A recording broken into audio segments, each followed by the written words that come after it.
we already have the guest in the people are joining in and people have joined in.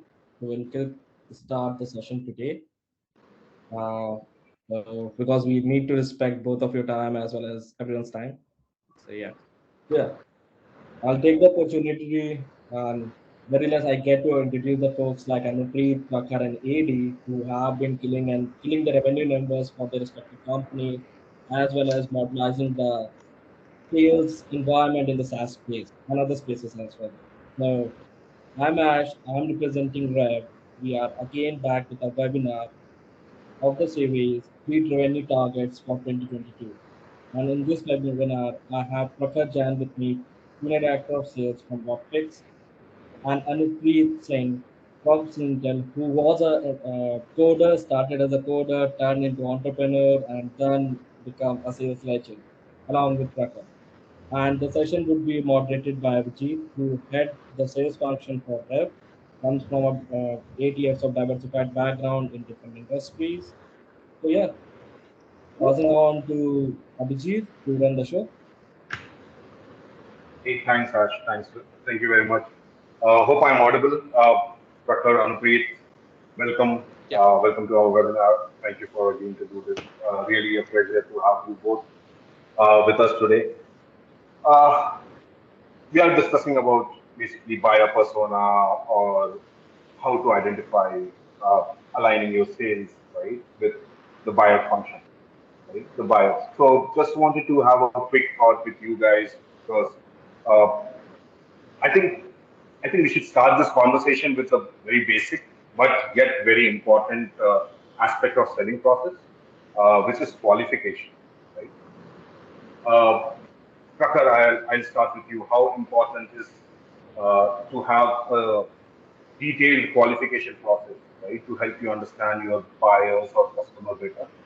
And a second part to that question is, do you guys do anything apart from the traditional band and medic to get a proper qualification for any leads coming in? Yeah, first of all, thanks a lot for hosting us today. And I think it's important for us to it's important for us to share our learnings with some of the other companies out there as well. So thanks a lot, Team Rev, for doing this.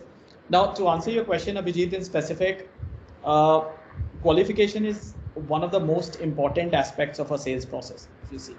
Uh, Even before a sales process has started, it's so important for you to understand the problem that you're trying to solve.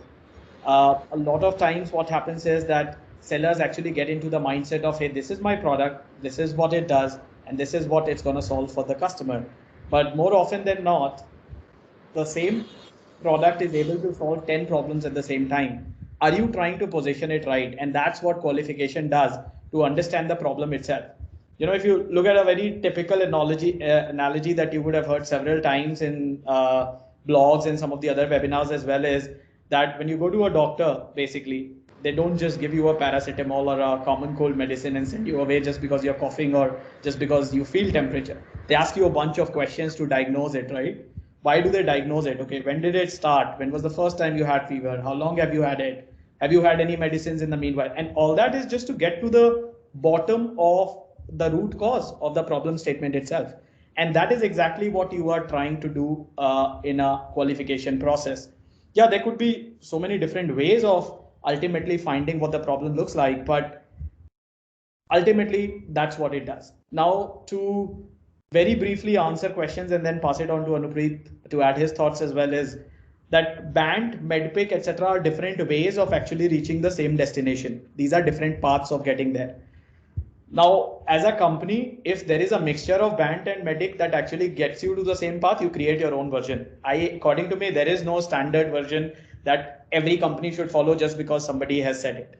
You figure out what's right for you. See, if I'll give you an example for a product such as ours, we sell in a very niche category where people are thinking of 10 different ways of solving a problem, but Whatfix is not one of them.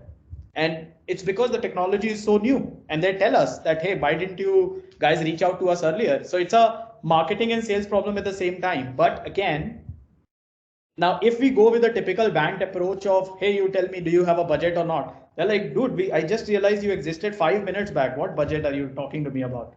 Of course, we didn't even know. So you can't do that. So there's no cookie cutter approach to it. You go with, spin is another process that we use to some level. There is something called as GCPT as well. So again, you basically understand a little bit around the situation. You create some awareness, you educate the buyer, understand if the problem ultimately exists or not, and then get into some of that with an education process later. But I'll let Anupreet add to it as well. Yeah.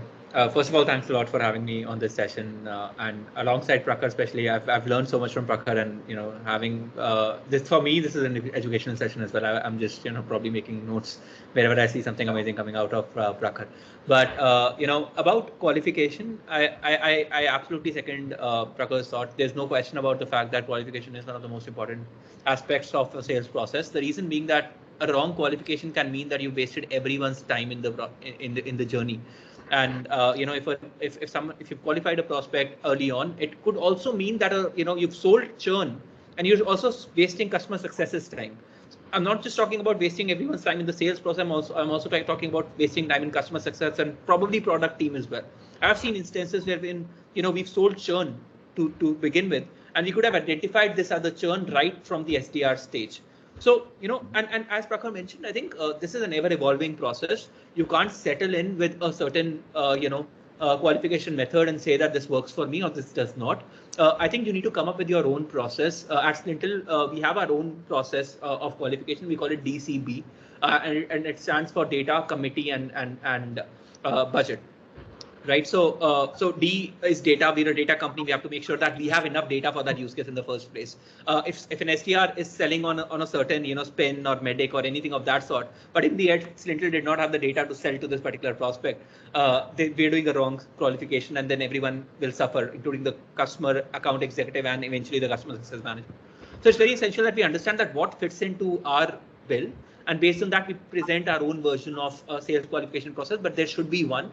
And that process should be revisited every now and then, probably every quarter if possible, and see if there's something that we need to change there, right? So earlier we used to have priority as one of the qualification metric within our qualification framework, but we removed priority recently because we realized that inbounds always have a priority and outbound never has a priority. So we might not want to qualify or disqualify based on priority. Account executive will have to create one. But you have to understand these things for your own organization and make changes to whatever process or framework that works for you. Okay. So I'll just ask one more question to you. Right? Who is responsible for doing qualification? Is it the SDR or the AE who is taking that call out?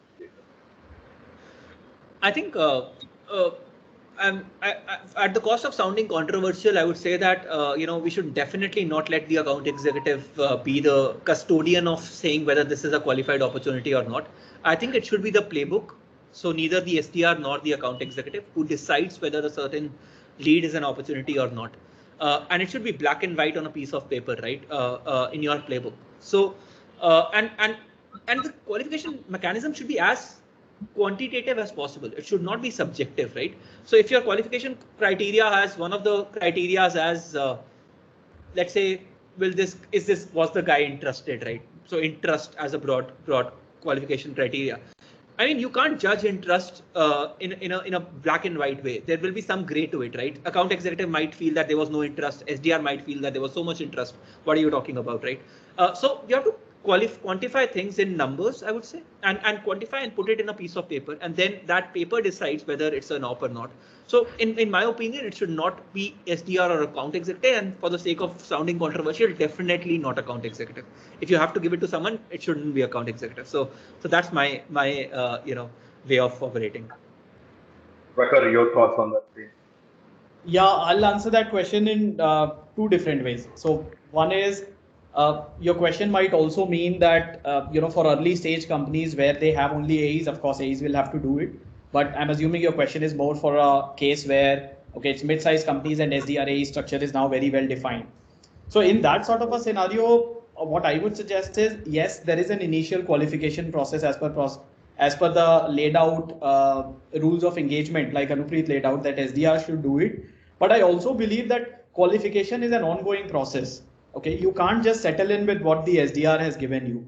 So according to me, I feel slightly differently about that. A's have to qualify. There is always an advanced, we call it an advanced disco, which is an advanced discovery, and you have to do it at every stage because see, in any enterprise sale that you are making, the dynamics is changing every day. You have more and more decision makers coming in. You have more budgets being allocated to a certain project and taken away from one project to another. So until you continue to qualify and understand the landscape of the buyer at every single step, likely your train is going to get derailed at some point. And to avoid that, you have to continue to qualify.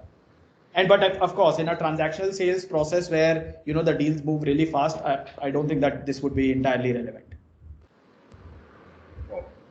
I think some great pointers there, right? I was busy taking some notes from you guys, right? But essentially, qualification is really important for us, right? It's really important for us to set that right tone for the entire sales process, right? And most of the companies initially they get it wrong, right? And again, it's an evolving process, so there's a lot of learning and unlearning in the process.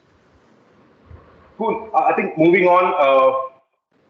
Again, I think this will be a bit related to again qualification, but I just want to ask both of you, right? How should one develop a skill to read the room better, right?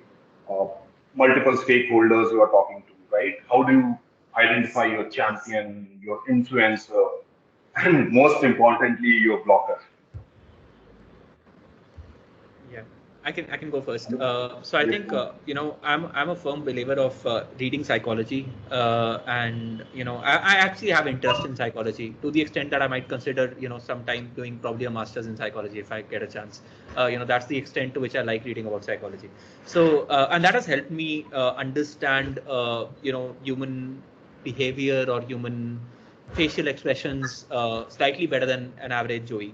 And it just makes me slightly more conscious when I'm having a conversation. So first of all, not turning on your camera is the biggest mistake that you can make as an account executive, which means that other person is not obligated to turn on his camera as well, and which means that you will have no facial expressions at all while the conversation is going on. You don't even know if the other person is paying any attention. So basics aside, if you're in a room wherein you have multiple people, and if you've read even basic books like there are multiple books that I can probably send out, and you can probably send the list of books in an email around psychology. Even if you've read like 2 or 3 of these books around influencing people and around making friends, not even related to sales, right? Books around that, you would realize that a lot of these books talk about how a few I would say a few cue points can be collected from any conversation, and if you learn to collect those cue points in a friendly conversation, or your conversation with your father, or a conversation with your friends, with your prospects, you just get to understand how to deal with the situation better. So I think the easiest hack to be better at this is read a lot about human psychology, and if you can develop an interest towards it, I think you'll naturally get better at the game of reading the room better. Prakhar, your thoughts, your experience? Sure. I think fully agree with Anupreet that one way to go about is definitely knowing a little bit about all those NLP aspects of it, how the different body language and how somebody's hand expression or the eye movement can give you certain cues about it. It works awesome in a physical setting. In a video setting, of course, slightly more harder to get that, because again, those camera angles and everything has to be in place. I think reading the room also begins a little bit on the sales process itself, I feel. And that could be done by, if let's say whoever did the qualification or discovery with you, okay, they have probably set up a demo with you. Now the demo has 6 participants. You ask them what's the role of the person and what sort of a role would they be playing in a buying process, okay? They would be happy to tell you that before the call even. Now you have mapped out, okay, this person does this person does this person does that. And you also know that, okay, the budget is actually coming from which department. That would be a typical question from in your qualification. So you know whose project it is. So likely the most senior person, let's say if the budget is coming from HR, and the most senior person in HR is going to be your decision maker, you want to see that person's involvement. Next, you want to see the end user's involvement on who's going to be the end user of the product in the room. Are they asking the right questions around operational questions, tactical questions? Hey, how would I implement it? All of those aspects. That would tell you the level of interest. Now, another way to judge a little bit on all prospects don't open up as much, right? They would not tell you which competitor they are talking to. They would not tell you what stage of the evaluation are they in with the competitor.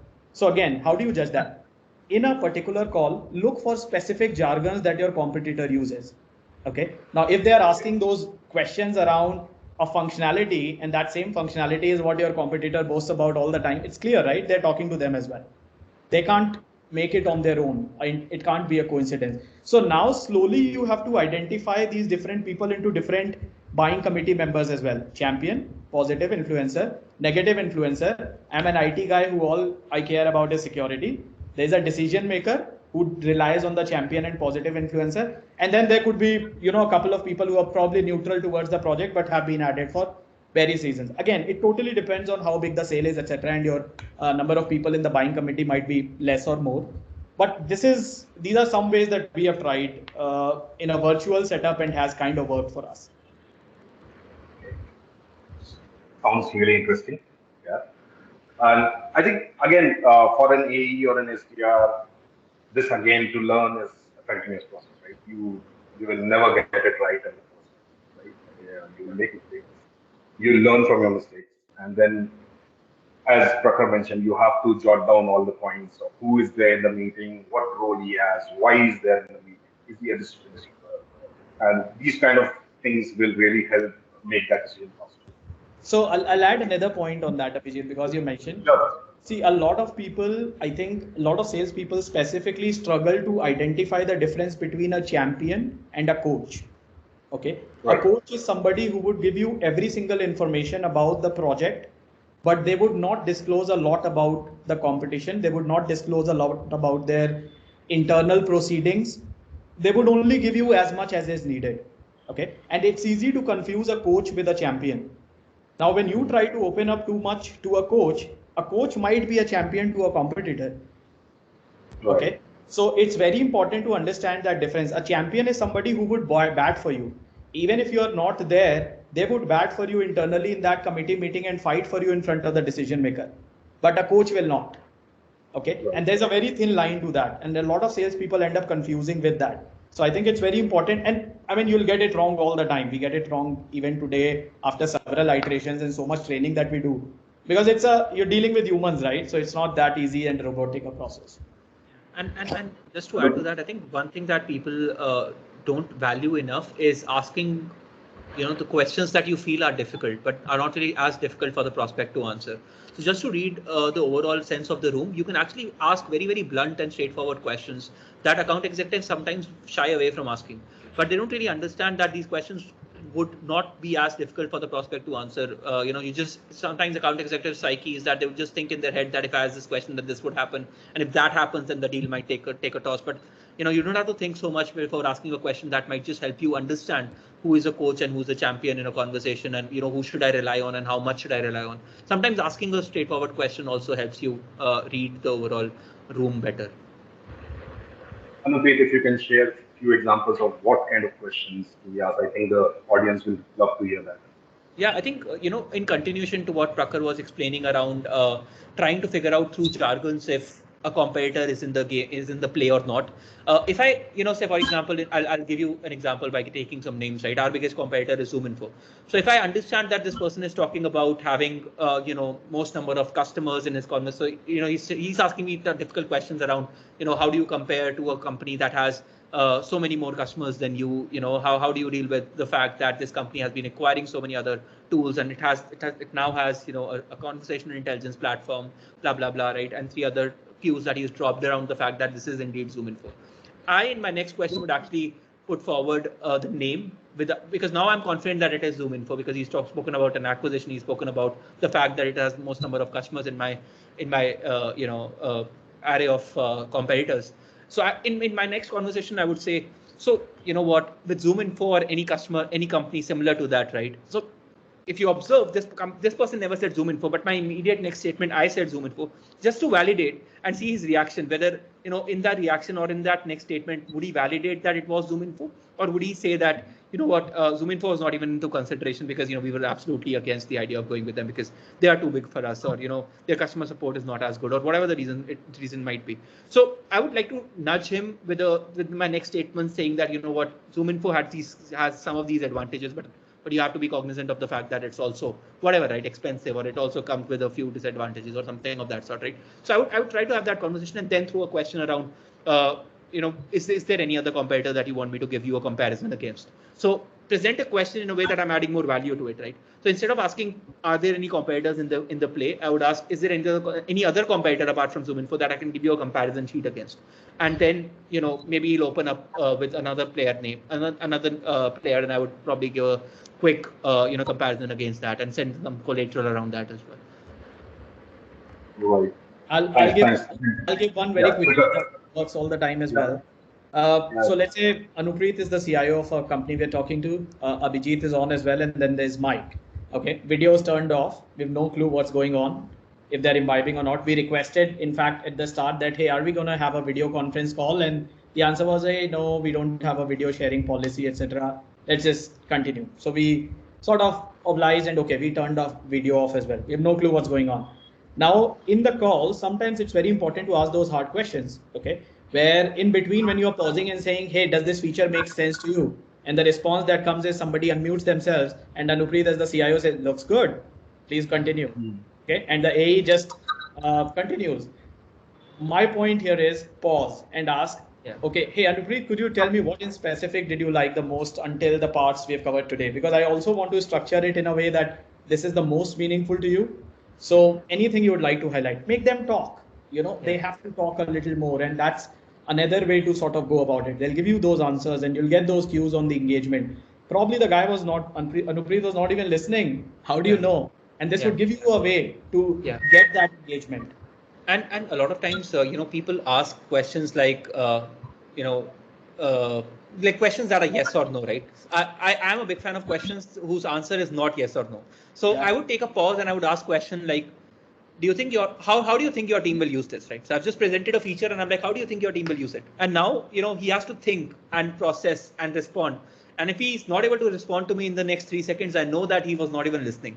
And now I know that I need to do a better job because I'm not able to hold his attention. And he also knows that I have to give some attention because, he just put me in a spot and I was not able to answer his question. If the question had a yes or no, he would just simply say yes, right? So, does it look good? And person would be yes, and you just move on. Right. And another thing that I keep coaching my reps on is the fact that you should try to get 2 or 3 wows on a call. So, just like Prakhar mentioned, this looks great, or, wow, do you have this, right? Or I would just ask this, my favorite question is asking someone that, how do you see your team utilizing it? And now let him share his story around how. So now in his mind, right, psychology combined with direct question. In his mind, he's already projecting Slintel in his organization. And he's telling you how Slintel will be used in his organization, while Slintel is not even in the picture right now. It's just the first discovery call. So now somewhere you've already, planted Slintel in his mind, in his organization. So I don't know if it works in real world or not, but I'm a firm believer of planting, those cue points in someone's head and projecting it as if it's already happened. And now he is, in his own words, saying that this is a great fitment and, taking things from there. So I think if I hear you both correctly, you are saying that do a bit of more consulting selling rather than just going all in about your product and services and pitching in one go.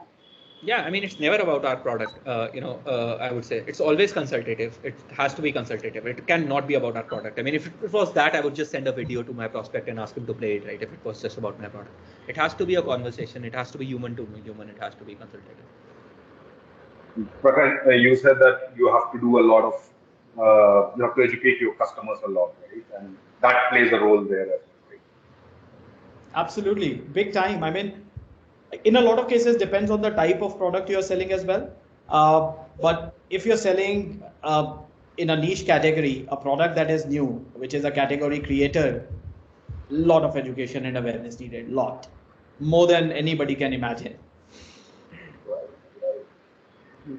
Thank you, guys. I think great pointers shared. I'll quickly move on to my next question, right? Wherein I just want to understand from you guys is how does you see a decision-making process uh, changing based on the company size, industry.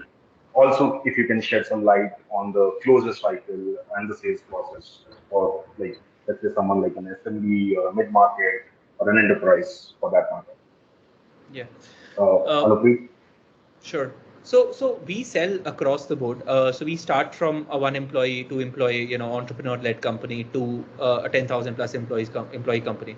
And the sales cycle is obviously very, very different, and the entire process is very different, right? So to the extent that we can't imagine, having the same person do both sides of the world. So even though I'm not a very big fan of territory allocations and very, very deep territory allocations, because I still try to the extent possible operate like a startup. But to when it comes to size of the companies, there has to be territory allocation, and you need to figure out who is better at velocity sales and who's better at mid-market enterprise sales. Within mid-market enterprise, who's better with 100, 200 to 500, 1,000 employee company, who's better at 5,000 to 10,000 plus employees company. You have to figure out that skill set in your set of account executives, and even while hiring, you have to figure out whether this person will be a good fit for a 10K plus team or for a 1 to 50 team if you sell across the board.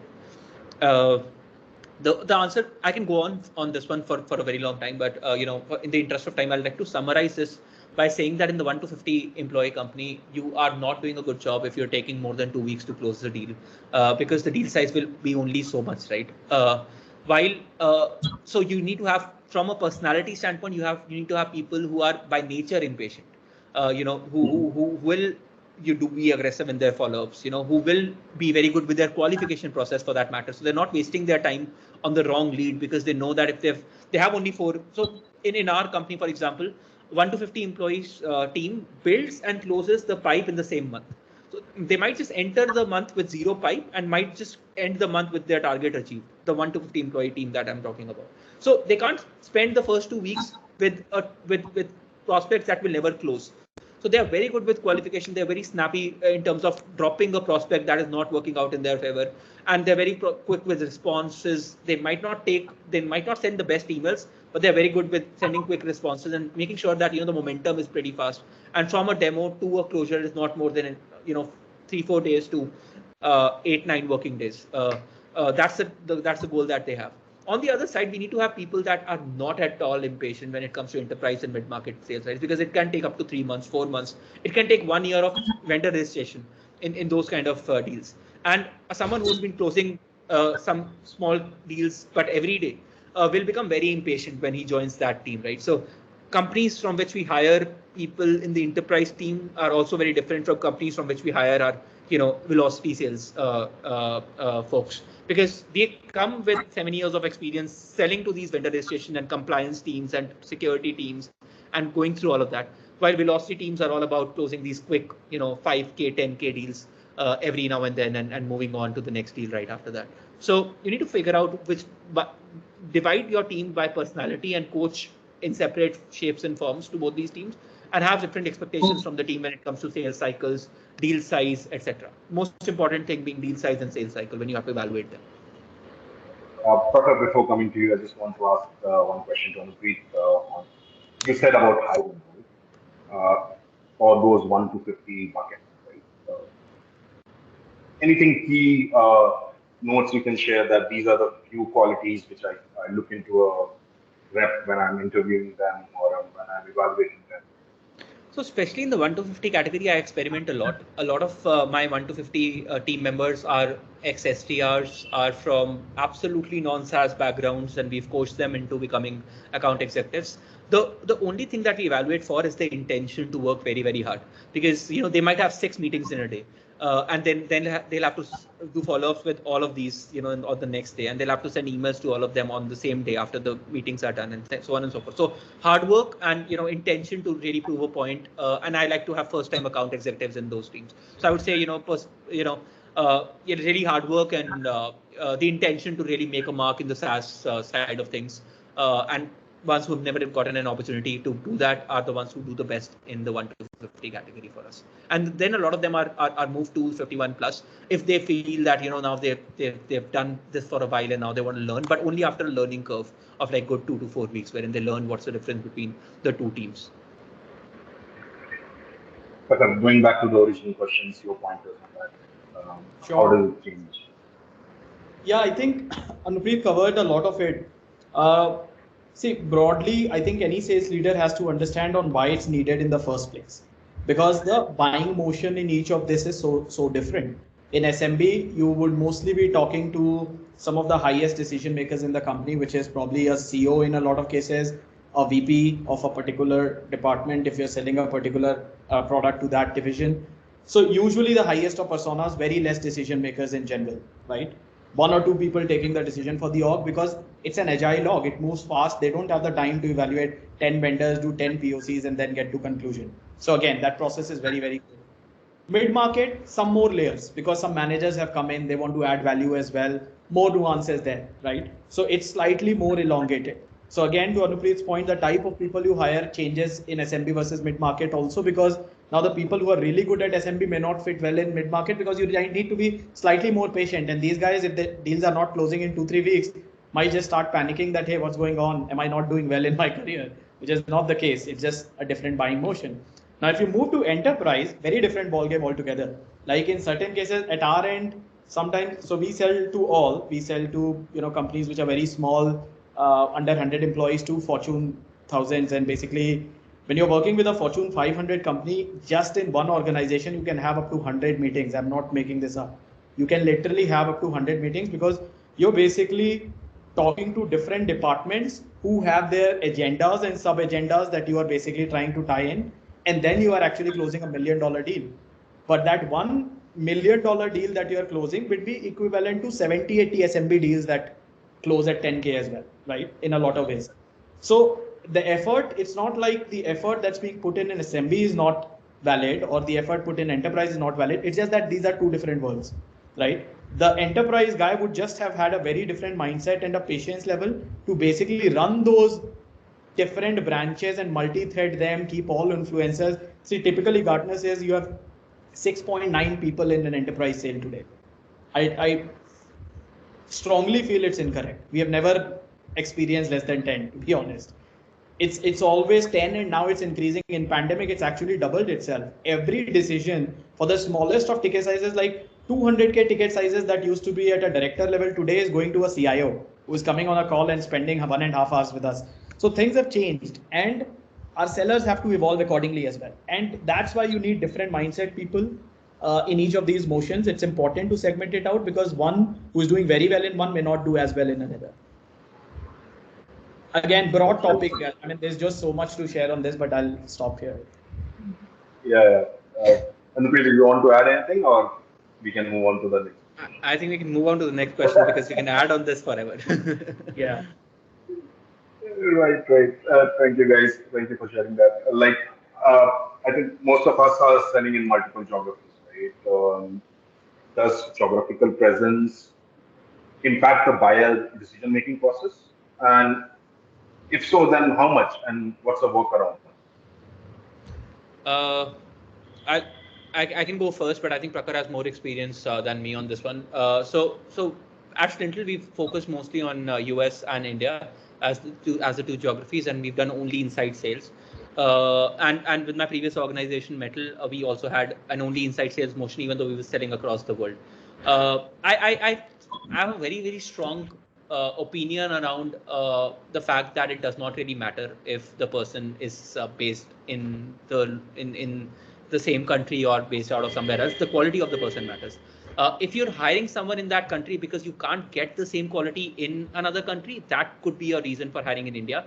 That could be a reason of hiring in US. But I think if you find a great account executive in India to sell to US, he can be as efficient as someone sitting in US, but similar skill set. So it's about finding the skill set, not about the geographical location of the person anymore.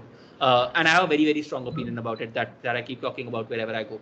So in Slintel, for example, we don't have a single person outside of our India location who sells. The reason is that we are able to find that talent in India. We've not interviewed people from US. We have been interviewing people in US all the time, but we couldn't really find someone who's miles better than our person in India, our account executive in India. If we find that person, we'll definitely hire that person. So regardless of geographical location, we are open to hiring people. But I think location of that person doesn't really matter.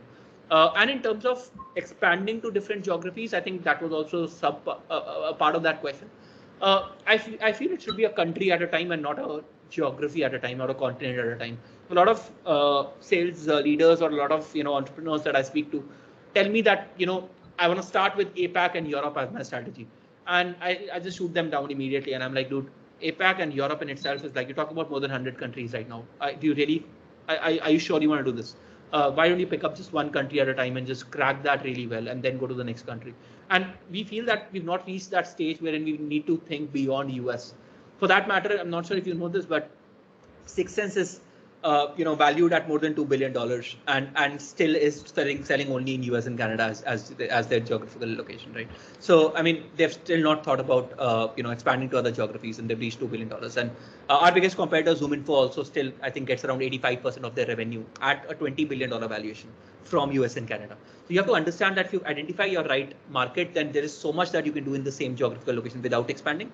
Not that I'm opposed to expanding, but you have to find the right reason to expand and then go in with all your heart in that particular country, not in a particular continent. But yeah. Yeah, Anupreet, but let's say if I'm closing in US, right, and if I have someone in US, right, there is that culture bond, which sometimes does help, right, in making those decisions faster, giving you those $1 million deals faster, right? It may or may not happen, but Yeah. let's say if I am talking to someone from India, right, and that culture is there. I can talk about Bollywood, I can talk about cricket, right, and I talk about 10 other things also, right? And do you think that creates an impact somehow? I think Bollywood versus Hollywood might create an impact, but you can have people in India that never watch Bollywood and only watch Hollywood and still have those conversations, right? What I'm talking about is that you can hire people who can hold those conversations that you're talking about, even to an American. And that is because they've been very, very close to that culture. They've been selling to Americas for the last 6 years, 7 years. They've been to US for the last probably 5, 6, 7 times in their career, but they're stationed in India today. So anything that you're thinking about, you're thinking in the right your chain of thought is absolutely right. But I feel that person's current geographical location doesn't really matter. That person's exposure to US matters, yes, but current geographical location does not matter. The quality of that rep really matters. And he could be anywhere. Yeah. Prakhar, your thoughts? Very similar. I mean, nothing specific to add because I think Anupreet has covered most of it. I think it's more the right skill sets that you hire for and less the geographical location. Like he said, I mean, I know people who can hold on to a conversation really well from India, talk about Thanksgiving as good as any American can, and go from there. I mean, it's just about, I think, your interest and passion towards your job, and you just figure out these are small nuances that can easily be taken care of. Great. I think, guys, we have 5 minutes. I'll quickly have a couple of more questions for you, right? Mostly because this is important. This question which I want to touch upon is, as a sales folks, do we have specific strategies for various quarters, right? Does your plan change based on Q1 and Q4? Yeah, I'll take that first. So again, see, typically, I think it's a very broad question, and a lot depends on the type of product you are selling, the market you are selling into, and where does your biggest market lie. So where does your most of the revenue come from, and then you structure this accordingly. Q1 in general is a slow quarter. If you look at the global industry standards, Q1 in general is the slowest quarter that any company would say, because in Q4 is usually the most massive quarter as opposed to what people believe that it's not. But Q4 is in general the largest quarter, and people squeeze so much in Q4. And I'm talking about Q4 basically being the calendar year Q4. So that Q1 is always cut short by a little, and that's why it's considered the smallest quarter in general. Usually when any company is planning their goals, I think it should be a cumulative ramp, where Q1 you have some targets, Q2 you have a little higher, Q3 can be a little higher, and so on. But again, this is great for North America. In EU, you can't do that because Q3 is the slowest quarter in EU. Okay, the people literally go on for vacations for 45 days. Nobody's gonna ever respond to you. So all your deals are gonna stall. So again, some of those cultural nuances and geographical nuances are very important to know when you're structuring it. But I don't broadly feel that there's any difference in the approach that you take. Seasonality does matter. Again, that would depend on geography. Like I'll give you an example. Last Q4, when most of the companies were done and we're all thinking about celebrating Christmas, we were basically closing after December 20th. We closed about 1.4 million in the last 10 days in December. It was the largest quarter in company's history, and this year seems like it's going to happen again. I think it's just about that mindset, the forecast that you're doing towards it, and some of those aspects. But yeah, that's what I would say. I'll let Anupreet add to it as well. I think Prakhar has covered all of it, but I just want to add more validation to what Prakhar mentioned about the 20th December and post kind of mindset that people have, that deals don't happen after 20th December. We closed our last deal on 31st of December night. And that's when we called it a quarter. And I remember I was in Goa, so I had already called it a quarter, and I actually left for Goa, and I was already celebrating. And that's when I got my last call, and the call was that we've closed another deal, and I was like, wow. I mean, and this is when it was 31st December in US. Everyone was shut and all of that. We got our last signature on that date. So I mean, it's all about mindset. It's all about your belief that it can happen. And I mean, any quarter can be your best quarter if you really go in with the right strategy and the right mindset into that quarter. So as an individual AE, you should definitely not be thinking about all of that too much. But as a leader, yes, you have to prioritize and strategize differently for different quarters. But yeah, I mean, I think most of our listeners might be individual contributors. To them, I can easily say that you don't have to look at a quarter any differently. You just think about making this your best quarter while you're entering a quarter, and that's pretty much it. Everything else will be taken care of by your leaders in terms of what kind of ad budgets need to be allocated in a certain quarter, what events do we need to go to in a certain quarter, depending on the events calendar and whatnot. But that's a very large conversation for another day. But I think quarters don't matter as much. One quick question, a quick word from both of you. Do you really think those end of quarter offers or discounts or end of month offers or discounts really change the mind of the buyer to buy your product sooner? I don't think so, personally. Not that we don't try, but I don't think that is the driving factor. There's a lot more to it than that. Right. End of quarter, maybe. End of year has a slightly higher possibility. End of month definitely doesn't work because you just can then say end of week as well and try to get a deal there. I've had a very, very long conversation on this with someone on my webinar. He's written a book called Transparency Sales. His name is Todd Caponi. And this guy's written a book around how you should be absolutely honest in your sales process. And when I say honest, it's about being so. One thing that all of us are taught in sales is that as soon as money is discussed, as soon as negotiations start lying, and that's not how you should do it, right? If it's genuinely not going to happen after the quarter, just tell him. This is information being passed. If you're doing this just for the sake of doing it and you will keep that deal in the next quarter as well, not happening, right? So my way of selling is being absolutely transparent, and I strongly believe in what's written in Transparency Sale by Todd Caponi. And it's all about giving all the cards faced up to your prospect and say, this is how you can get discount. If you want this 10% discount, my management has told me that if I close a deal in 7 days, I get some incentives, you get some discounts. Let's do it. And this is first card, you get 10% for it. Here's another card. If you sign 2-year deal before this date, I get more incentives, you get more discounts. Let's do it. Let's sign a 2-year deal, right? So you can get 20% discount, 10% in exchange of this card, and 10% in exchange of this card. You can pick both. You can pick one. It depends on you. But don't try to be over smart with your prospect. Most of them have seen more world than you. So yeah. Right. What are your thoughts on this? Yeah, I mean, my answer would be yes and no. I think totally depends. It depends on is the offer being made for the sake of it, or is it really adding value to the prospect. See, sometimes discounts is one piece, and certain times, I mean, you give non-monetary stuff as well, where let's say instead of a 12-month contract, you can give a 12 plus 1 month contract. Okay, and that also works in prospects' favor. But again, it depends on, is it really adding value to the prospects world, or is it just another offer you're trying to throw? The challenge with salespeople is, as soon as sales managers release a bunch of offers, now they want to try everything on every deal. That's not gonna work with your prospects. To Anupreet's point, they've seen more world. Plus, if you get to a point where you talk to procurement, they do this for a living.